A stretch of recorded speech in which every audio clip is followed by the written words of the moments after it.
Sa bawat magagandang bagay na ating natatamasa ay mayroon itong kapalit. Hindi sa lahat ng oras ay palagi kang masaya. Ang buhay ay tila isang gulong. Minsan nasa ibabaw ka at minsan nasa ilalim ka. Simula pagkabata hindi nakilala ni Kidlat ang kanyang ama.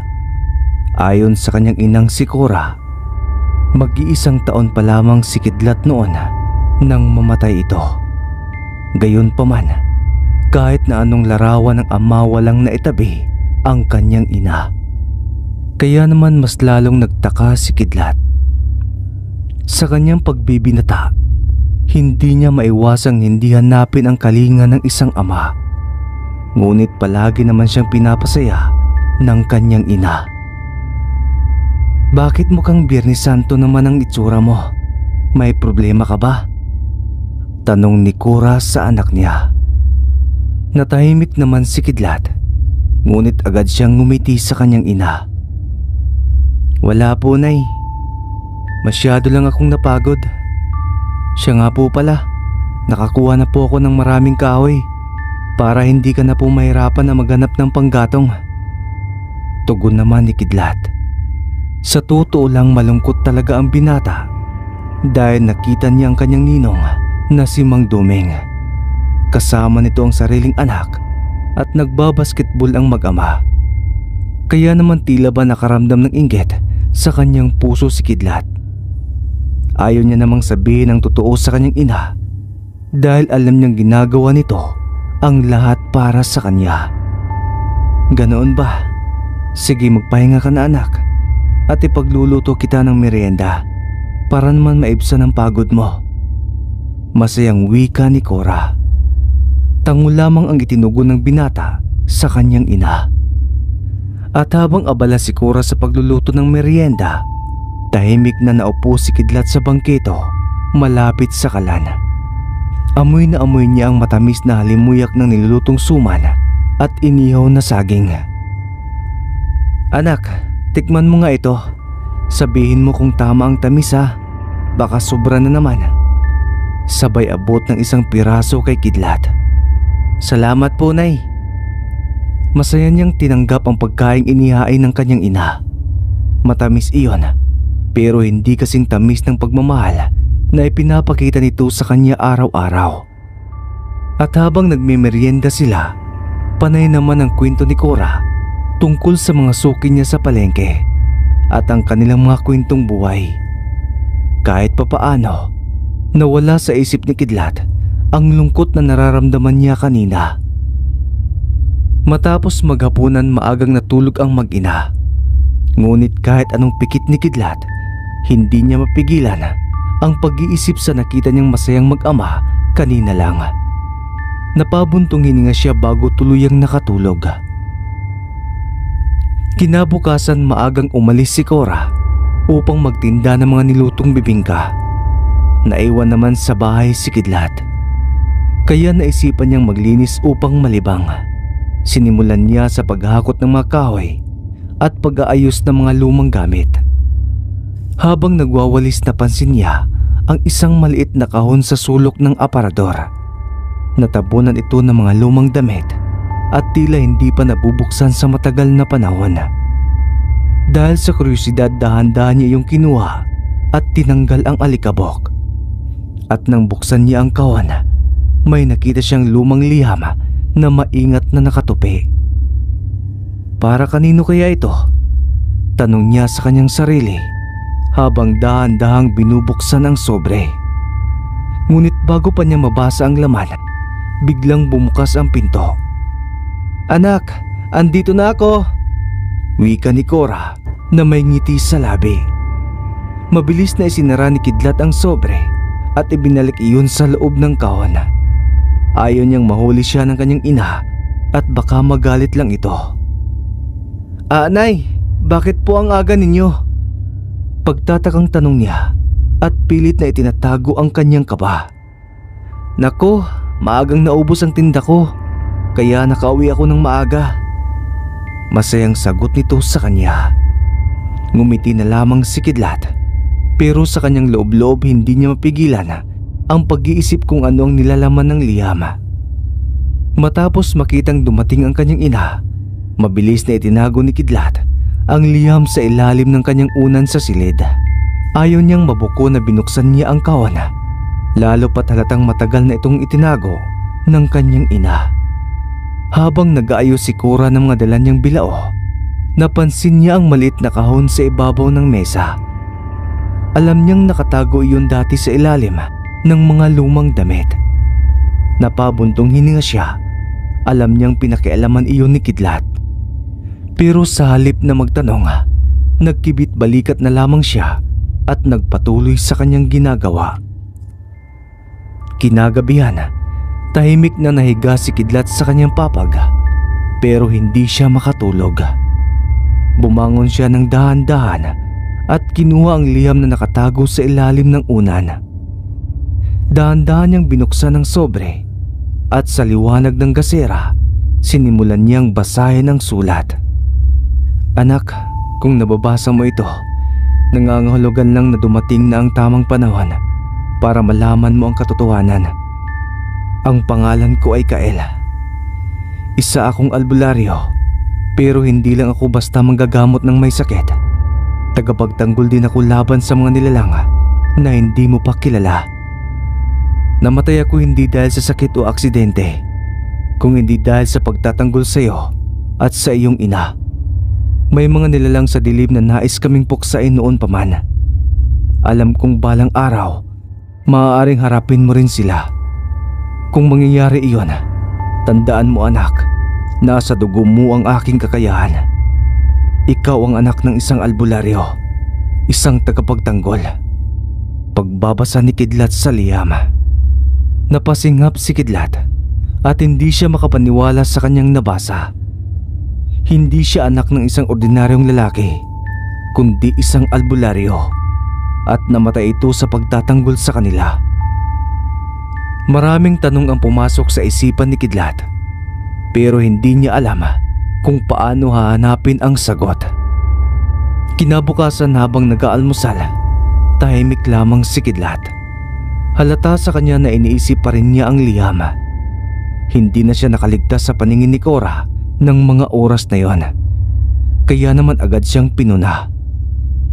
Anak, alam kong nabasa mo na ang liham. Seryosong sabi ng kanyang ina habang hinahalo ang kape.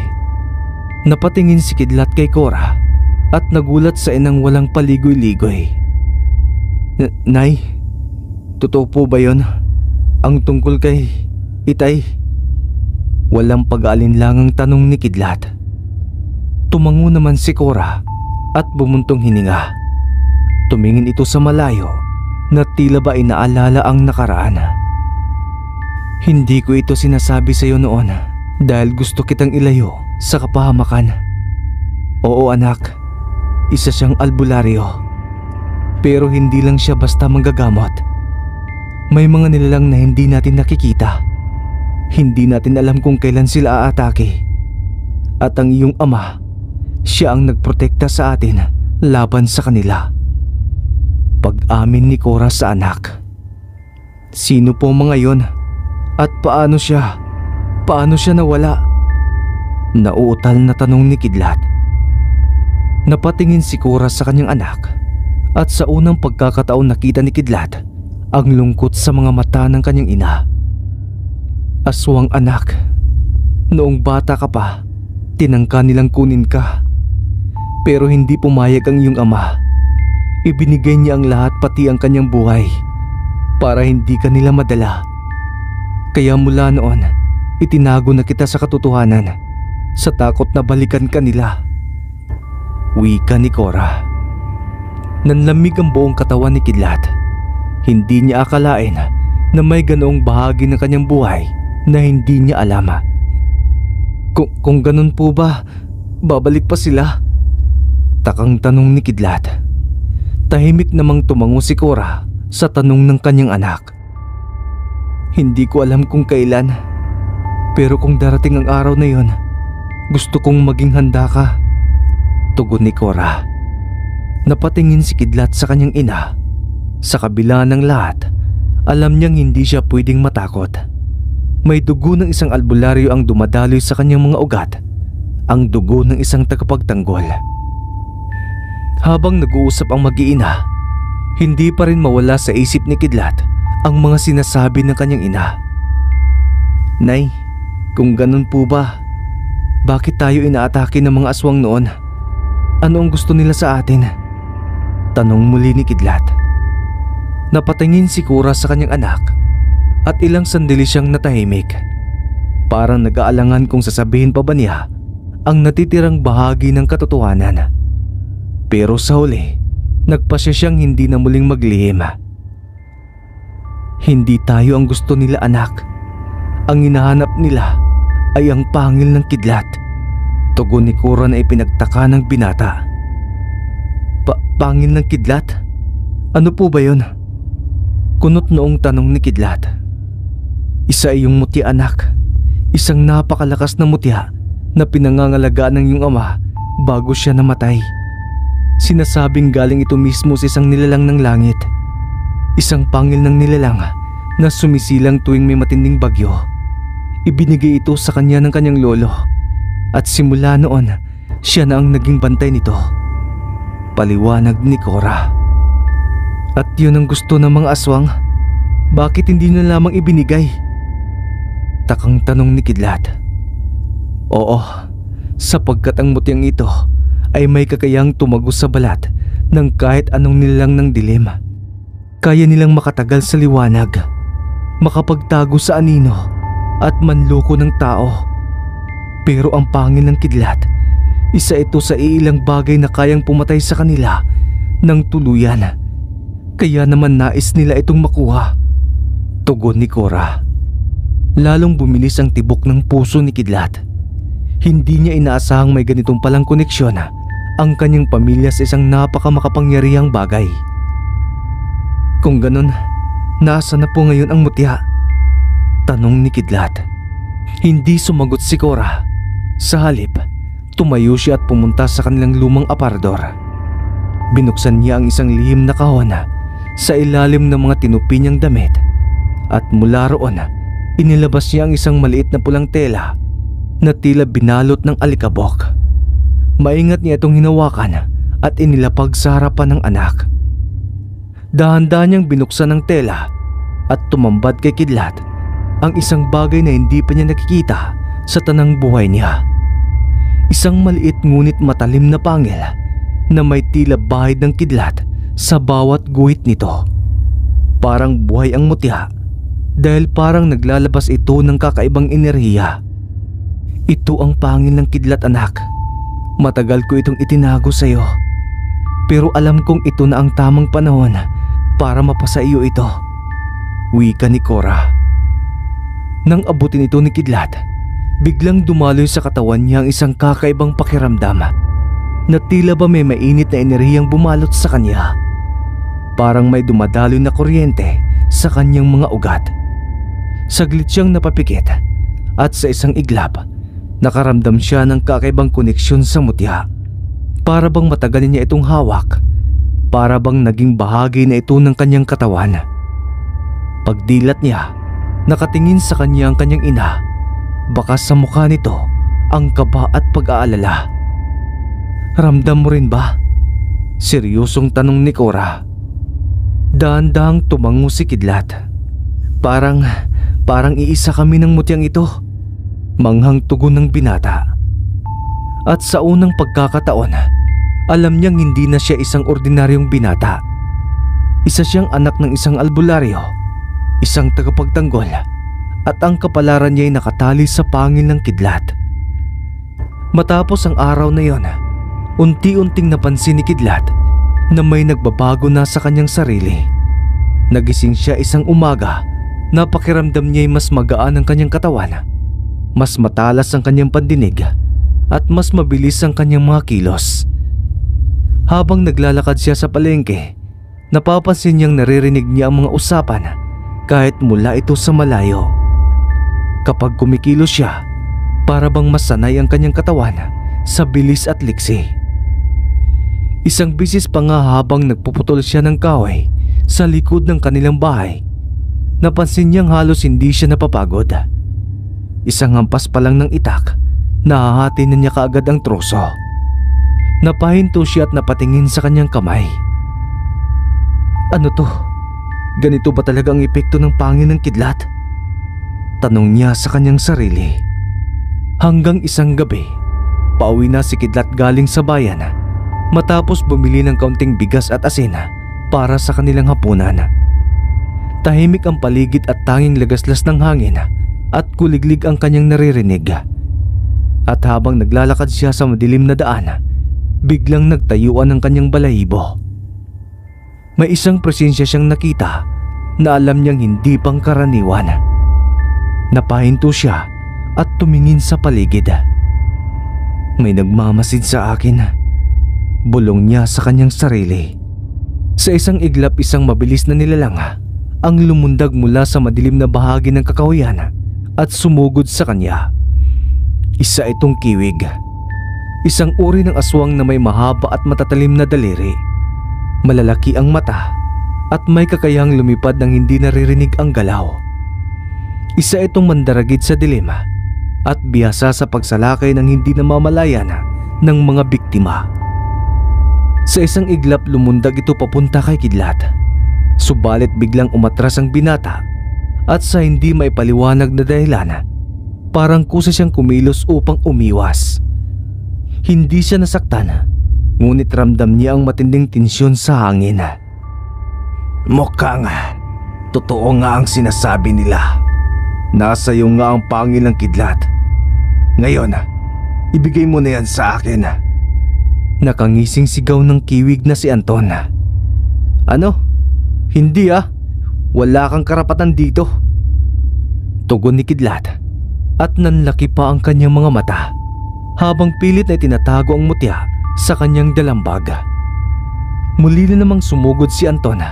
Tinatarget ang bag na dala ni Kidlat na kinalalagyan ng pangil. Pero bago pa man makalapit sa kanya ang halimaw, isang matigas na suntok mula sa kawalan ang dumapo sa mukha ng kiwig. Napaurong ang halimo at bumagsak ito sa lupa.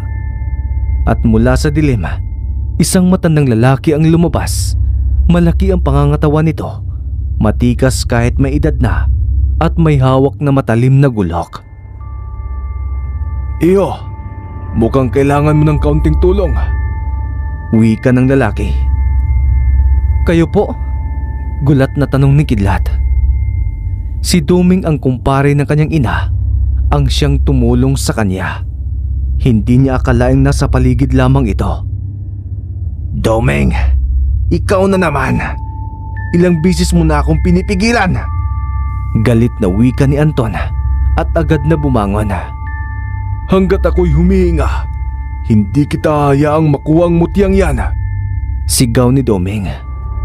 Muling umatake naman si Anton, pero sa pagkakataong iyon, kumilos si Kidlat na parang ibang tao.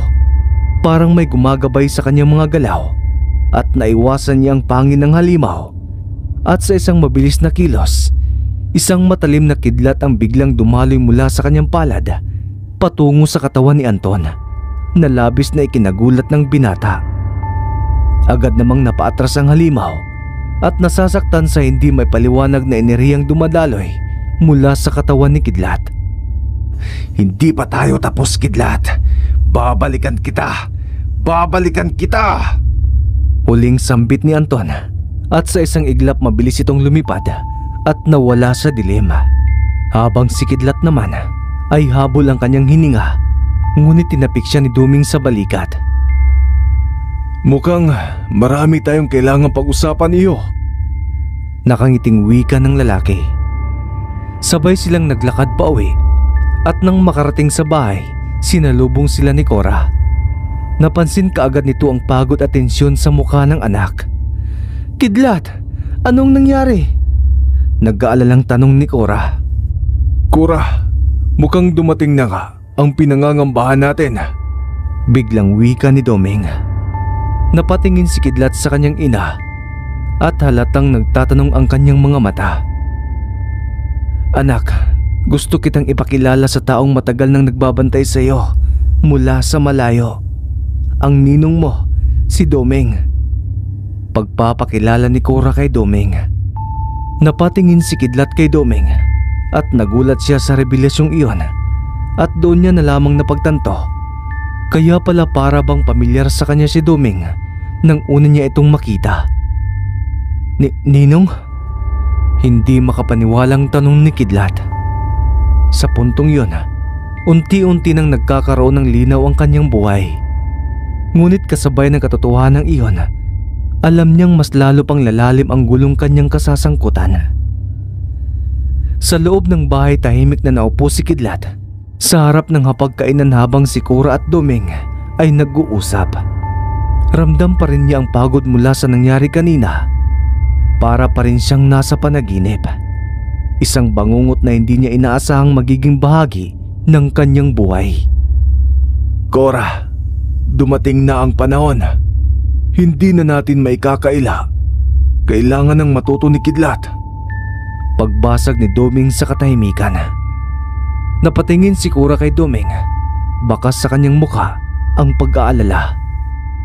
Alam ko pare, pero natatakot ako. Hindi ko alam kung kaya niya. Tugon ni Cora.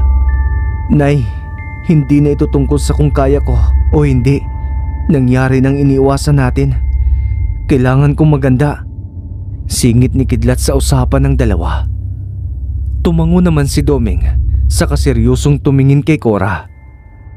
Kapag hindi natin siya hinanda, baka dumating ang araw na wala na tayong magagawa kundi panoorin siyang lumaban ng walang kakayahan. Hindi natin hayaang mangyari yon, Cora. Tugon ni Doming. Napabuntong hininga si Cora at halata sa kanya ang matinding pag-aalala. Pero alam niyang tama naman si Doming. Kung talagang babalik ang mga halimaw, hindi na nila ito matatakasan. Sige, pero Doming, ipangako mong hindi mo siya itutulak sa laban ng hindi niya pa kayang harapin. Kondisyon ni Cora. Pangako, Cora, hindi ko siya pababayaan. Pangako ni Doming. Napatingin si Kidlat sa kanyang ina. Ngumiti siya ng bahagya at hinawakan ng kamay ng kanyang anak. Anak, mag-iingat ka ha, wika ni Cora. Tumango naman si Kidlat bilang tugon sa kanyang ina. Opo, Nay, pangako ko po yun, wika ni Kidlat. Kinabukasan maagang nagpunta si Kidlat sa kakahuyan kasama si Doming. Sa isang lihim na bahagi ng gubat, isang lumang kubo ang nagsilbing tagpuan nila. Dito, sinimulan ni Doming ang kanyang pagsasanay. Iyo, bago tayo magsimula, gusto kong malaman mo ang isang bagay. Ang pagsasanay na ito ay hindi basta simpleng pagpapalakas ng katawan. Kailangan mong palakasin ang iyong isipan, ang iyong disiplina, at higit sa lahat, ang iyong puso. Dahil kapag dumating ang oras ng laban, hindi lang lakas ang kakailanganin mo, kundi tapang at talino. Paliwanag ni Doming. Tumango naman si Kidlat at handa nang matuto. Sinimula ni Doming ang pagsasanay kay Kidlat sa pamamagitan ng pisikal na paghahanda. Pinatakbo niya si Kidlat sa paligid ng kagubatan nang hindi bababa sa 1 oras. Hindi lang ito basta takbuhan. Kailangan niyang umiwas sa mga hadlang tulad na lamang ng mabababang sanga, patibong na itinakda ni Doming at madudulas na bahagi ng daan. Dito pa lang natutunan na ni Kidlat kung paano gamitin ang kanyang bilis at liksi sa tamang paraan. Pagkatapos ng takbuhan, sinimulan siyang turuan ng kanyang ninong kung paano gumamit ng sandata. Hindi mo dapat inaasahan ang pangil ng Kidlat sa lahat ng oras. Dapat marunong kang lumaban kahit wala ito, wika ni Doming. Binigyan siya ng kahoy na baston at tinuruan ng mga batayang galaw, pagtama, pag-ilag at pagsalag. Sa simula nahihirapan si Kidlat, pero sa bawat hampas ni Doming, natututo siyang umiwas ng mas mabilis at gumanti ng tamang atake. Kinabukasan inilabas ni Kidlat ang mutya at nagsimula siyang makaramdam ng kakaibang enerhiya sa kanyang katawan. Mas mabilis siyang nakakilos at mas matalas ang kanyang pandama. Ang mutyang yan ay hindi lang simpleng bato, Kidlat. Bahagi na yan ng pagkatao mo. Pero itong tandaan mo, hindi ito dapat abusuhin. Ang tunay na mandirigma ay hindi nakadepende sa kanyang sandata, kundi sa sarili niyang kakayahan. Paliwanag ni Doming. Sinubukan ni Kidlat na gamitin ang mutya. Nang ituon niya ang kanyang atensyon dito, naramdaman niyang may dumadaloy na kuryente sa kanyang katawan. Maging ang kanyang paggalaw ay tila ba naging mas natural at mas mabilis. Pinaputok ni Doming ang isang palaso mula sa isang patibong. Pero bago pa man lumapit ito kay Kidlat, kusa siyang nakailag. Parang kusa akong kumilos. Parang alam ng katawan ko kung anong gagawin. Gulantang na wika ni Kidlat. Yan ang kapangyarihan ng pangil ng Kidlat. Pinapatalas nito ang iyong pandama at binibigyan ka ng bilis na lampas sa natural na kakayahan ng tao. Pero itong tandaan mo, Kidlat, ang tunay na lakas ay nasa loob mo. Ang mutya ay isang kasangkapan lang. Kung wala kang matibay na loob, wala rin itong silbi. Tugon ni Doming na may ngiti sa labi. Sa paglipas ng mga linggo, unti-unting lumalakas si Kidlat. Naging mabilis ang kanyang reflexes. Natuto siyang gumamit ng iba't ibang sandata. At higit sa lahat, natutunan niyang kontrolin ang kapangyarihan ng pangil ng Kidlat. Matapos ang isang matinding pagsasanay, humarap si Doming kay Kidlat. Iyo, handa ka na bang harapin ang totoong panganib? Tanong ni Doming sa binata.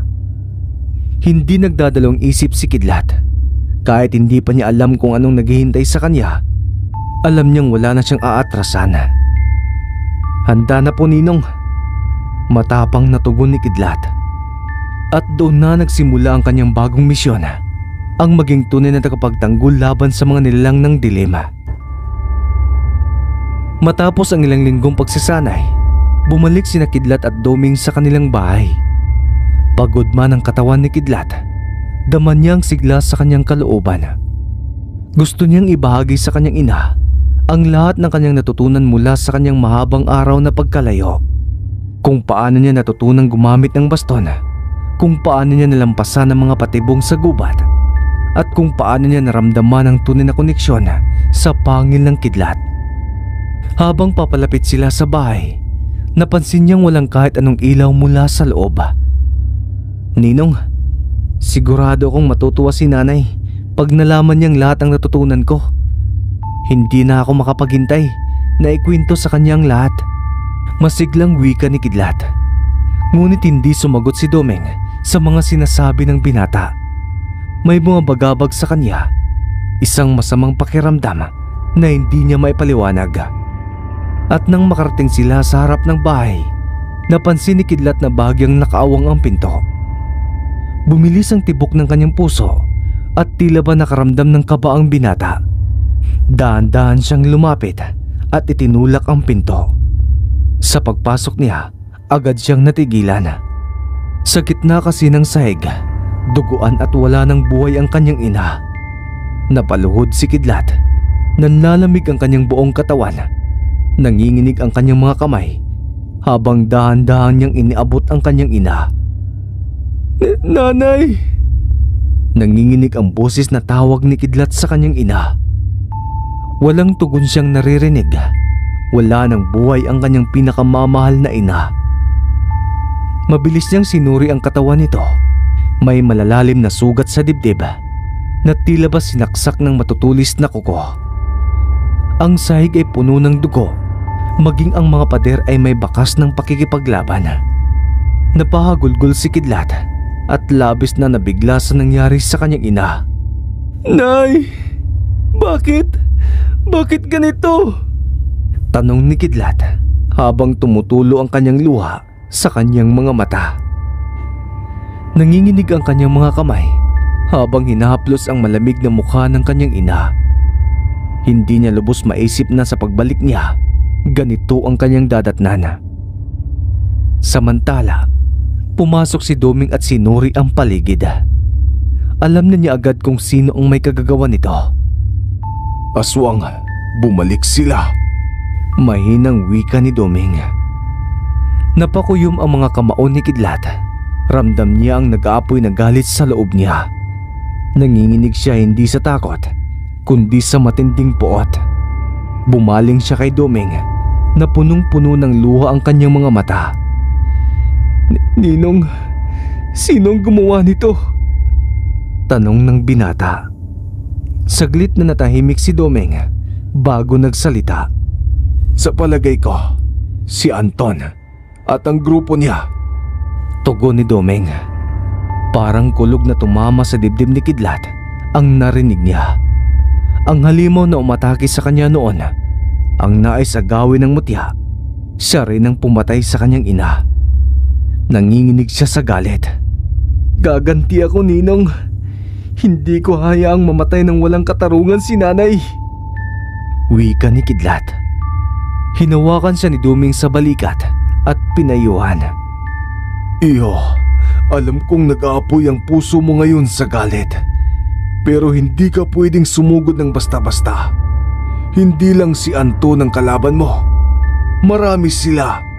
At mas malalakas pa kaysa sa kanya. Payo ni Doming. Pero hindi na nakikinig pa si Kidlat. Sa oras na yon, wala na siyang ibang iniisip kundi paghihiganti. Mahigpit niyang hinawakan ang pangil ng Kidlat. Ramdam niya ang kuryenteng dumadaloy mula rito. Sa kauna-unahang pagkakataon, hindi lang simpleng init ang nararamdaman niya mula sa mutya. Ito ay apoy ng puot at ng paghihiganti. Nanginginig sa galit si Kidlat habang mahigpit na hawak ang pangil ng Kidlat. Mabilis siyang tumayo at handang tumakbo palabas ng bahay. Pero bago pa siya makalabas, mabilis siyang hinawakan ni Doming sa braso. Iyo, huwag mo itong gagawin. Awat sa kanya ni Doming. Bitawan mo ko, Ninong. Hindi mo ba nakikita? Pinatay nila si nanay. Wala na siya. Hindi na ako maghihintay pa. Pupulbusin ko silang lahat. Galit na sigaw ni Kidlat. Mas sinigpitan pa ni Doming ang hawak sa kanya. Kahit na mas malakas na si Kidlat ngayon. Ramdam niya ang bigat ng kamay ng kanyang ninong. At hindi lang dahil sa pisikal na lakas nito, kundi dahil sa otoridad ng isang taong mas may karanasan. Alam kong nasasaktan ka, Kidlat. Alam kong gusto mong gumante. Pero hindi ganito ang tamang paraan. Awat ni Doming. Anong tamang paraan, Ninong? Ano? Paano ko sila paparusaan kung hindi ko sila susugurin ngayon? Wala akong pakialam kung marami sila. Lalaban ako. Kung mamamatay man ako, ayos lang. Basta madala ko sila sa impyerno, kasama ko. Sagot naman ni Kidlat. Nag-aapoy ang mga mata ni Kidlat sa galit. Nanginginig ang kanyang katawan, hindi sa takot, kundi sa puot na hindi niya mapigilan. Pero hindi nagpatinag si Doming. At kung mamatay ka, Kidlat, anong mangyayari? Matutuwa ba si Cora? Maiibsan ba ang sakit na nararamdaman mo?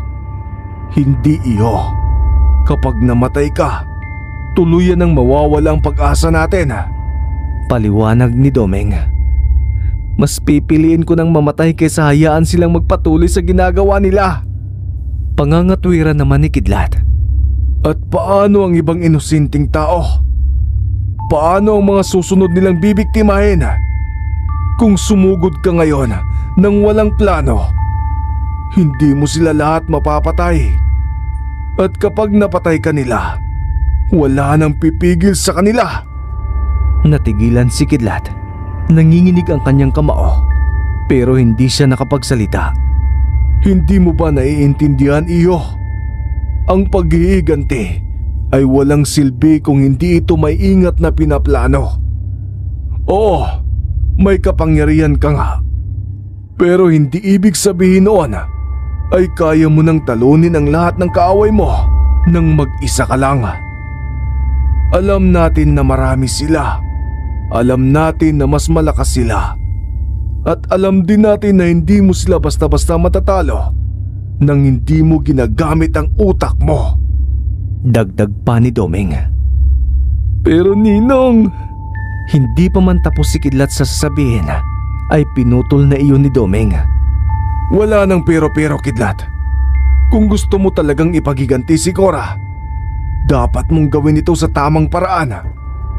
At ang tamang paraan na yon ay hindi ang sumusugod ka lang na parang isang hayop na walang isip. Wika ni Doming. Dahan-dahan ang lumuwag ang kapit ni Doming sa braso ng binata. Dahan-dahan ding humuhupa ang galit ni Kidlat, ngunit hindi ito nawala.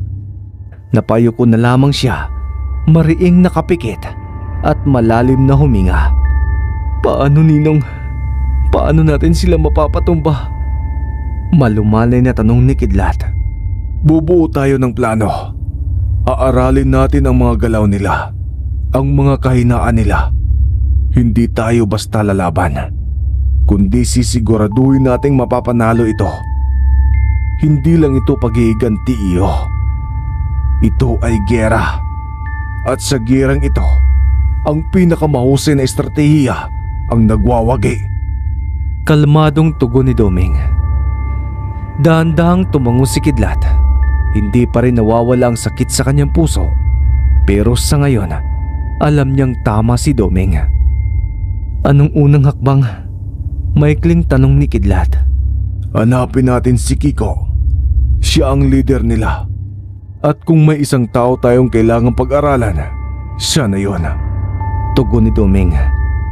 At doon nga nagsimula ang kanilang misyon. Hindi lamang para sa paghihiganti, kundi para sa katarungan. Sa loob ng isang linggo, pinag-aralan ni Kidlat at Doming ang kilos ng mga aswang.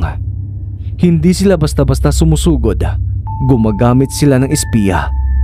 Nagmasid sa bawat galaw ng mga halimaw at inaalam ang kahinaan ng mga ito. Nalaman nila na si Kiko, ang leader ng pangkat ng mga aswang, ay may pinagkukutaan sa isang lumang bodega sa gilid ng bayan. Doon nagtatago ang grupo nito kasama si Anton, ang kiwig na pumatay kay Cora. Sa pagkakataong iyon, handang-handa na si Kidlat para lumaban. Madilim ang paligid ng marating ni Kidlat at Doming ang lumang bodega. Nakatago sila sa anino ng mga puno habang pinag-aaralan ang sitwasyon. May 3 bantay sa labas, pero tiyak na mas marami sila sa loob. Bulong ni Doming. Wala nang atrasan, Ninong. Sisiguraduhin kong magbabayad sila. Tugon naman ni Kidlat. Huwag kang magpapadala sa galit, iyo. Tandaan mo ang itinuro ko sa iyo. Huwag mong sayangin ang pagsasanay natin. Paalala ni Doming kay Kidlat. Tumango naman si Kidlat sa kahuminga ng malalim. Sa isang kisap mata lang, mabilis silang gumalaw. Gamit ang bilis na dulot ng pangil ng Kidlat, naglaho si Kidlat sa kanyang kinatatayuan at bago pa man makariak ang unang bantay, isang malakas na suntok ang tumama sa kanyang dibdib. Napalipad ito at bumagsak ng walang malay. Ang 2 pang bantay ay mabilis na sumugod, ngunit sinalubong sila ni Doming ng 2 mabilis na hampas mula sa kanyang baston. Tumama ang kahoy sa sentido ng isa, dahilan para mahilo ito, at habang ang isa naman ay agad na tinamaan ng sipa ni Kidlat sa sikmura. Bagsak ang lahat ng bantay dahil sa malakas na pagtutulungan ng 2. Mabilis nilang binuksan ang pinto ng bodega at doon nila nakita si Kiko at Anton kasama ang iba pang aswang. Si Kiko ay isang matangkad at matipunong lalaki. May pulang mata ito, matulis ang mga kuko, at ang balat niya ay parang balat ng ahas. Nakatayo ito sa gitna, nakangisi habang si Anton ay nasa tabi nito. Nakataas ang matutulis na pakpak nito. Aba, narito na pala ang anak ng albularyong pinatay namin noon. At may kasama ka pang matanda. Anong balak niyo, ha? Kumbinsihin kaming sumuko? Mapang-insultong wika ni Kiko. Hindi. Nandito kami para tapusin kayo. Walang pag-aalinlangan na sagot ng binata. Mabilis namang sumugod si Anton. Ang kanyang matutulis na kuko ay handang sumaksa kay Kidlat. Pero bago pa man ito makalapit, umiwas si Kidlat at mabilis na tinamaan ng siko ang gilid ng ulo ng halimaw. Nawala ang balanse ng kiwig at sa isang mabilis na galaw, pinaload siya ni Kidlat gamit ang isang malakas na sipas sa kanyang binti. Sinundan ito ng suntok sa panga, dahilan para mahulog siya sa sahig. Pero bago pa man siya makatayo, isang malakas na palo mula kay Dumeng ang tumapos sa kanya. Sa isang iglap, nawalan si Anton ng buhay, ngunit hindi natinag si Kiko. Impresibo, pero ako ang tunay mong kalaban, bata. Nakangising wika ni Kiko. Mabilis ang naging kilos ng aswang. Sa isang iglap nasa harapan na siya ng Kidlat. Hindi nakaiwas ang binata at isang malakas na suntok ang tumama sa kanyang sikmura, dahilan para mapaatras siya at mapasukan ng dugo. Pero bago pa makasunod si Kiko ng panibagong atake, nagniningning ang pangin ng Kidlat sa mga kamay ng binata. Sa isang iglap, isang matalim na kuryente ang bumalot sa katawan ni Kidlat. Bumilis ang kanyang kilos at bago pa makagalaw si Kiko, isang nakakasilo na bugso ng enerhiya ang pinakawalan ni Kidlat. "Hindi mo na muling malilinlang ang sinuman!" sigaw ni Kidlat. Isang mabilis na suntok na may kasamang kuryente ang tumama sa dibdib ni Kiko. Napalipad ito sa hangin at tumama sa pader, bumagsak ng duguan. Hindi mo ko matatalo. Nangihinang wika ni Kiko habang sumusuka ng dugo.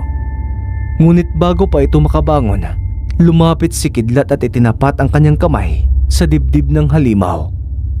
Isang matinding kuryente ang dumaloy mula sa kanyang palad, tumagos sa katawan ni Kiko at sa isang malakas na pagsabog ng liwanag ang bumalot sa paligid.